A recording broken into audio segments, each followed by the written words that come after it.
नमस्कार दोस्तों, स्वागत है आप लोगों का आज की वीडियो में। आज हम लोग डिस्कस करेंगे कुछ एक्ट्स जो इंट्रोड्यूस किए गए थे ब्रिटिश गवर्नमेंट के द्वारा इंडिया में। ये एक्ट जो हैं जो हम डिस्कस कर रहे हैं आज, ये हाफ है, हाफ हम करेंगे नेक्स्ट वीडियो में। ये एक्ट आपको पॉलिटी में भी काम आएंगे और हिस्ट्री में भी काम आएंगे, दोनों के अंदर आप इनको पढ़ सकते हो। ठीक है, तो स्टार्ट करते हैं। देखो, सबसे पहले एक बात आपको बता दूं मैं कि स्टार्टिंग के जो ये एक्ट हैं ये जब आए थे उस टाइम पे इंडिया में ब्रिटिश रूल कर रहे थे, लेकिन ब्रिटिश को इंडिया में उस टाइम पे इंडिया में रूल कर रहे थे वो थी ईस्ट इंडिया कंपनी। ठीक है, ईस्ट इंडिया कंपनी EIC। और जो एक्ट हम कल पढ़ेंगे, मतलब नेक्स्ट वीडियो में पढ़ेंगे, जो 1858 के बाद वाले होंगे, उन एक्ट्स के टाइम पे इंडिया में डायरेक्टली ब्रिटिश रूल कर रहे थे सेक्रेटरी ऑफ स्टेट और वाइसरॉय के द्वारा, और उस टाइम पे जो ईस्ट इंडिया कंपनी है वो इंडिया से अबोलिश हो जाएगी।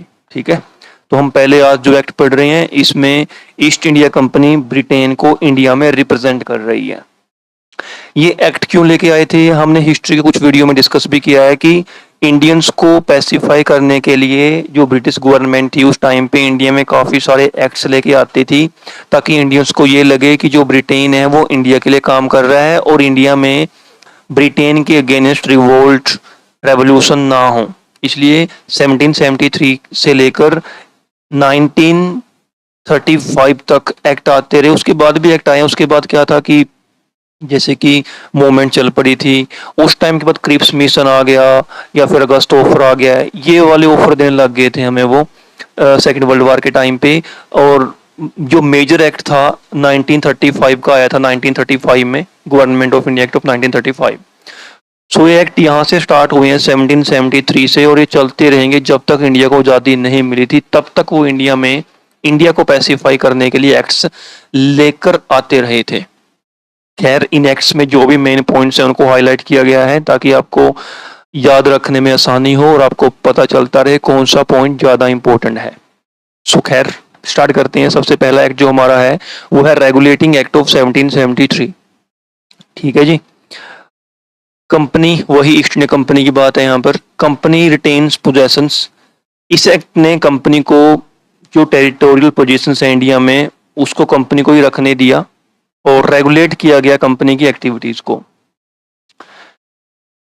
उसके आगे सेकंड देखो आप यहाँ पर, through this act for the first time the British cabinet was given the right to exercise control over Indian affairs. इस एक्ट के द्वारा जो ब्रिटेन की कैबिनेट थी उसको पावर दी गई थी ताकि वो इंडियन अफेयर्स पे अपने पावर को एक्सरसाइज कर सके। जो गवर्नर जनरल था बंगाल, उसको यहाँ पर पोस्ट को क्रिएट किया गया था। पहले उसको कहा जाता था गवर्नर ऑफ बंगाल, अब उसको गवर्नर जनरल ऑफ बंगाल कहा जाने लगा उस पार्टिकुलर पोस्ट को।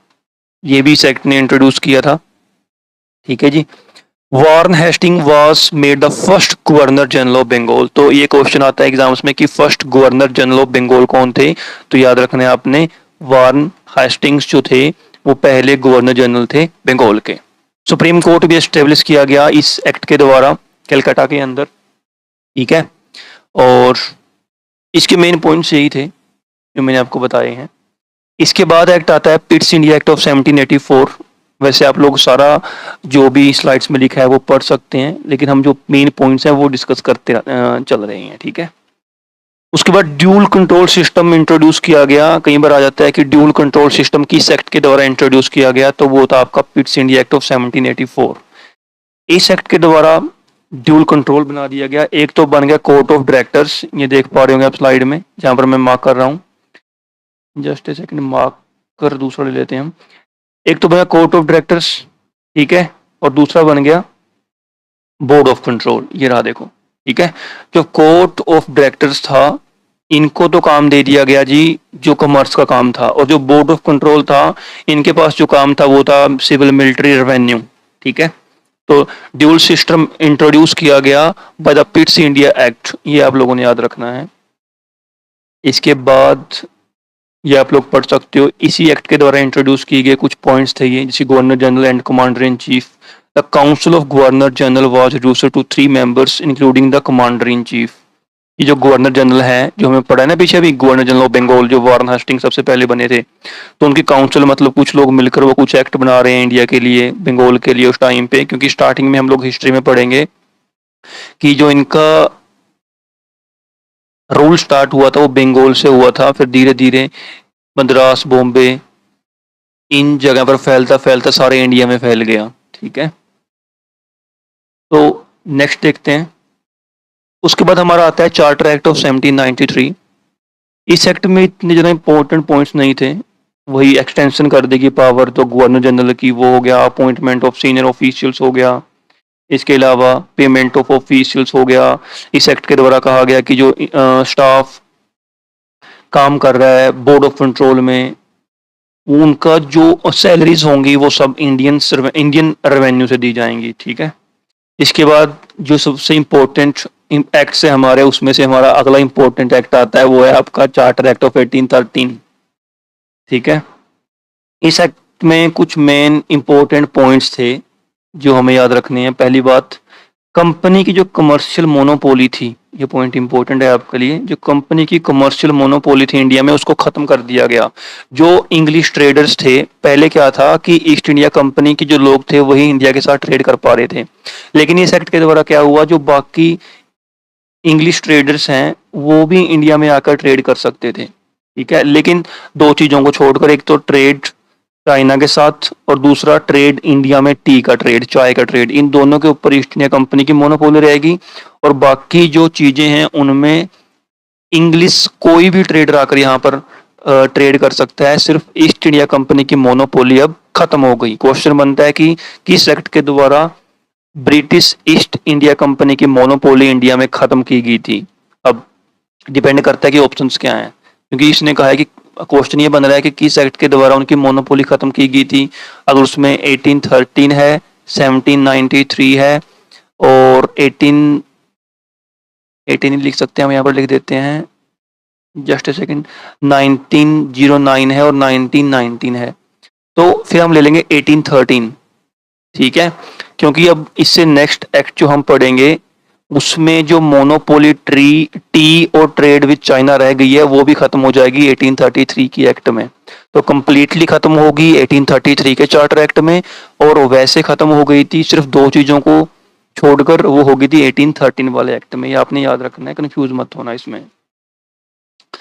ठीक है जी, अब देखो चार्टर एक्ट ऑफ 1833, इसमें लीज जो कंपनी को दी गई थी वो 20 साल के लिए और बढ़ा देगी कि हाँ जी ईस्ट इंडिया कंपनी रूल कर सकती है ब्रिटिश गवर्नमेंट की तरफ से इंडिया में। और ये देखो इम्पोर्टेंट पॉइंट हमारे लिए, companies monopoly over trade with China and T ended. ये बिल्कुल ही जो मोनोपोली थी कंपनी की, अब वो इंडिया के अंदर टी में भी खत्म हो गई, और जो ट्रेड विद चाइना थी वो भी मोनोपोली उनकी खत्म हो गई। ठीक है, यूरोपियन इमिग्रेशन, जो यूरोपियन इमिग्रेशन पे पहले रेस्ट्रिक्शंस लगे हुए थे कि वो इंडिया में प्रॉपर्टी नहीं ले सकते, वो उठा दिए गए, जिसके कारण यूरोपियन कॉलोनाइजेशन होने लगा इंडिया का। काफ़ी सारे यूरोपियंस ने इंडिया में अपनी प्रॉपर्टीज को परचेज कर लिया, यहाँ पर ले लिया। ठीक है, अब हमने पहले पढ़ा है कि जो सबसे पहले हमारा एक्ट आया था 1773 का, आपको दिखाता हूँ।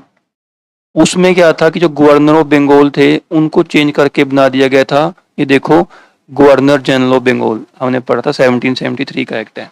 ठीक है, अब हम जो अब कर रहे हैं उस पर चलते हैं, just a second.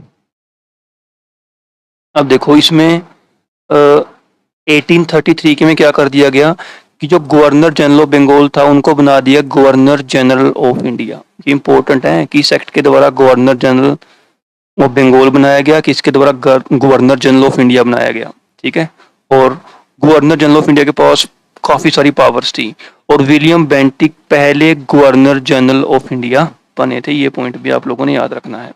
Law commission establish किया गया। कई बार ये क्वेश्चन आ जाता है कि लॉ कमीशन जो था फर्स्ट, उसके पहले मेंबर कौन थे, तो वो थे lord Macaulay. Lord Macaulay was the first to be appointed as the fourth ordinary member. ठीक है, इसके बाद हमारा एक्ट आता है 1853 का। अब जो पहले एक्ट आ रहे थे उसमें क्या था कि कंपनी की जो लीज थी उसको 20 साल के लिए एक्सटेंड कर दिया था, लेकिन इस एक्ट में नहीं बताया गया कि कंपनी की लीज को, कहीं पर भी लिखा नहीं गया कि कितने साल के लिए एक्सटेंड किया गया है। इसका मतलब ये था कि कंपनी का रूल इंडिया में कभी भी खत्म हो सकता है। ठीक है, इतना इंपॉर्टेंट एक्ट नहीं है ये जो 1853 का है। उसके बाद आता है 1858 का एक्ट। अब 1858 का एक्ट आता है 1857 के रिवोल्ट के बाद। ये हम लोग हिस्ट्री में पढ़ेंगे कि 1857 में रिवोल्ट होता है, इसे हम ग्रेट रिवोल्ट ऑफ इंडिया या ग्रेट रिवोल्ट ऑफ इंडिपेंडेंस या फर्स्ट वॉर ऑफ इंडिपेंडेंस काफी सारे नाम से जानते हैं। ठीक है, उस एक्ट के बाद, उस रिवोल्ट के बाद ये एक्ट आता है।